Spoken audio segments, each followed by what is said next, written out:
Quiero hablar de todo esto con don José María Figaredo, secretario general del Grupo Parlamentario de Vox en el Congreso y diputado por Asturias. Muy buenas tardes y gracias por atendernos. Nada, muy buenas tardes. ¿Qué tal estáis? Muy bien. Vamos a ver, ¿nos puede contar esta iniciativa en qué consiste y qué puede producir? Sí, vamos a ver. Sabemos que España tiene una serie de debilidades, toda la Unión Europea las tiene realmente, y es que tenemos carencia de algunos combustibles que son fundamentales o algunas fuentes de energía que son fundamentales para para el desarrollo de la vida industrial y la vida social, la vida familiar de hoy en día. Pero hay algunos que sí los tenemos. Y lo que nosotros pedimos es que se puedan utilizar aquellos recursos de los que dispongamos, que se nos permita utilizarlos. Porque es importante que entiendan todos los que nos vean desde sus casas que la ley de cambio climático que ha aprobado este gobierno prohíbe siquiera explorar los hidrocarburos, la minería, los recursos minerales que España tenga. Prohíbe siquiera explorarlos. También prohíbe, por supuesto, explotarlos. Entonces, nuestra propuesta no es más que se nos permita utilizar aquellos recursos que tengamos, sean los que fueren. Que nos dicen que en España no hay gas, perfecto, bueno, no podremos utilizarlo, pero es que si lo hubiese, como parece que sí lo hay en toda la zona de Burgos, en la cuenca allí, en la zona de Canarias, deberíamos estar explotándolo y aprovechándolo en la medida de lo posible, siempre pensando en el bienestar de los españoles y en el mejor interés de los españoles. Bueno, entonces esta propuesta suya, ¿qué pasos debe seguir? ¿Esperan ustedes que se aúnen a ustedes a algún otro grupo parlamentario? Bueno, lo dudamos muchísimo. Es más, todos los grupos parlamentarios han manifestado ya, se han manifestado en contra. Es más, todos los grupos parlamentarios repiten la misma cantinela de no, el cambio climático. Todos están de acuerdo con estas prohibiciones, todos están de acuerdo con estas limitaciones. Entonces es muy poco probable que ningún grupo parlamentario se sume a esta iniciativa. Bueno, hablemos de otro asunto. Hoy se ha pronunciado la AIREF y la AIREF viene a confirmar lo dicho anteriormente por aquel directivo del Instituto Nacional de Estadística, Alfredo Cristóbal, que decía que, bueno, que el frenazo ya es un hecho en el tercer trimestre de este año, que estamos alrededor del 0% de crecimiento. Hoy la AIREF viene a decir que efectivamente que el frenazo ya está aquí, que el estancamiento se puede constatar, que va a aparecer en las cuentas del tercer trimestre que conoceremos en apenas un par de días y que luego viene el cuarto trimestre para el que auguran todavía un empeoramiento mayor. Así es que es simplemente una cuestión de tiempo que nos declaren oficialmente en recesión técnica. Esto tiene dos elementos clave políticamente hablando. Uno, contradice todas las expectativas de crecimiento del Ministerio de Economía. La AIREF dice que creceremos un 1,2%, la ministra Calviño que un 2,1%.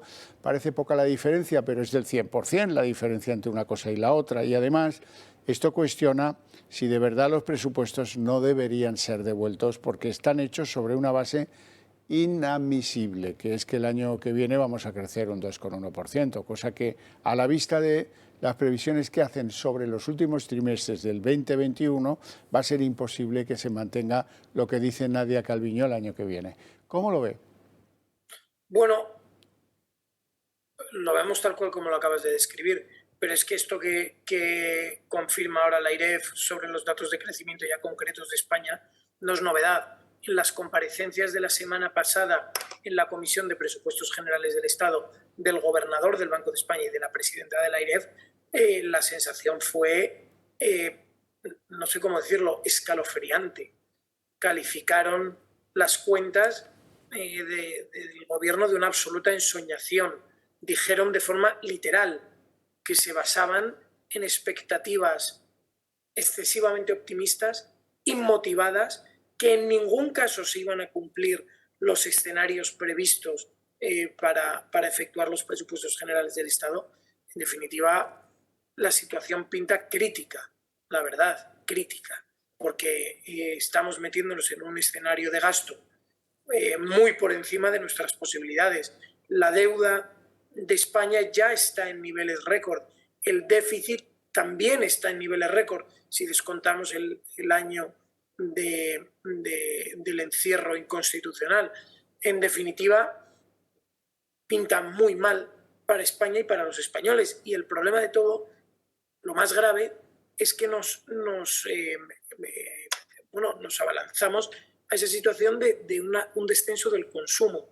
En España, ya saben, suben los precios de la energía, lo cual repercute en definitiva en los precios de la cesta de la compra, repercute también en los precios del día a día, y eso provoca una reducción del consumo que, unido al descenso del margen de beneficio de las empresas, puede provocar una reacción en cadena. Es básicamente lo que está diciendo la AIREF. El descenso que prevén ustedes, señores del gobierno, no va a ser tal. O sea, el crecimiento no va a ser tal. Va a ser, como mucho, la mitad de lo que ustedes prevén. En definitiva, la situación puede ser muy grave. La situación puede ser de un colapso sensacional, porque esto está minando la capacidad de compra de los hogares y al final pues eso no puede conducir a otra cosa que no sea un estancamiento de la demanda, un estancamiento del consumo que tenga funestas consecuencias para este gobierno, porque claro, vamos a ver, el problema ahora es que muchos prefieren creer a Nadia Calviño que creer a la AIREF o al Banco de España o al señor ese del Instituto Nacional de Estadística que fue directo al grano. Pero eso, cuando la gente empiece a ver cómo les falta dinero para llegar a final de mes, al día 15 de cada mes, pues acabará produciendo, a pesar de que los sindicatos, como decía hoy Juan García Gallardo, estén pues alimentados por subvenciones, la verdad es que esto en las calles tiene que empeorar, a pesar de que gobierne un gobierno de izquierdas y todo lo que conlleva eso por delante. Europa no podemos contar con ella, porque Europa ha relajado tanto las condiciones del déficit, de la deuda, de la aportación de fondos, etcétera, etcétera, etcétera, que los presupuestos que presente España son el duodécimo de sus problemas en cualquier caso. Así Pero que bueno, sí. Javier, perdón, es que esto tenemos que entender, quien nos vea desde casa de nuevo, quienes nos escuchen, la inflación a la que nos enfrentamos, que es en parte la culpable de la escalada de precios no correspondida por un incremento salarial, porque no hay un beneficio empresarial por detrás que se pueda repartir, es decir, la mera escalada de precios, hago así la curva hacia arriba, eso provoca necesariamente una bajada del consumo. Y parte de esa escalada de precios está provocada por la inyección de fondos públicos que está llevando a cabo la Comisión Europea. Al final, esta es la clásica cuestión de la oferta monetaria. Si tú inyectas dinero artificialmente en una economía, al final el número de unidades para vender, el número de productos es el mismo, pero la cantidad de dinero se ha multiplicado, de tal forma que cada uno de esos productos vale ahora más dinero. Es decir, crecen los precios aunque no haya un crecimiento real de la economía. La política europea en los últimos meses es parcialmente culpable de esto.